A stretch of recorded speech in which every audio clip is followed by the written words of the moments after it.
Retour à Kinshasa pour voir comment la correction des faiblesses manifestées sur l'avenue Sendwe, non loin de son croisement avec le boulevard Lumumba, est en cours, avec comme conséquence, vous l'avez peut-être remarqué, le ralentissement du trafic, vu que cet axe draine environ 40 000 véhicules par jour. Les travaux de découpage de la partie affectée sont quasiment terminés.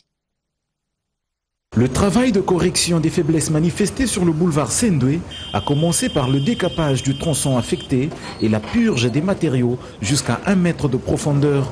Toute cette partie sera remplie des roches de différentes tailles avant le recouvrement de tout par la couche de base.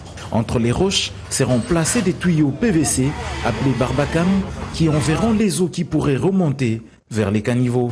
Pour un temps soit peu accélérer le trafic sur cette route où passent autour de 40 000 véhicules par jour, la police des circulations routières a été mise à contribution à côté des déviations.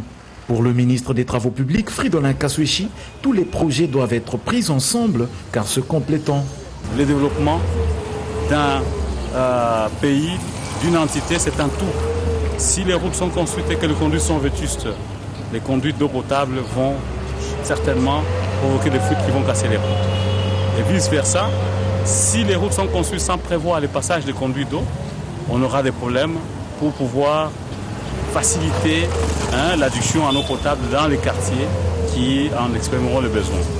Autant que pour l'électricité, où il faut prévoir des galeries techniques pour que les passages des câbles se fassent facilement. Sur l'avenue du Flambeau vers Bralima, c'est 2 collecteurs de 300 mètres de part et d'autre de la route qui sont en construction.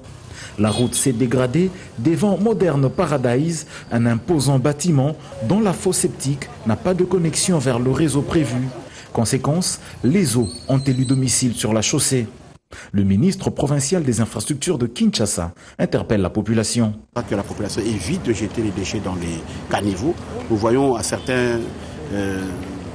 certains cas où, quand on fait le curage des caniveaux, nous voyons des matelas qui sortent de ces caniveaux, des pneus qui sortent de ces caniveaux. Je crois que là, la population doit être sensibilisée, conscientisée pour qu'ils puissent correctement nous soutenir. La population devra au final comprendre que ces routes sont faites avec son argent et pour son bien.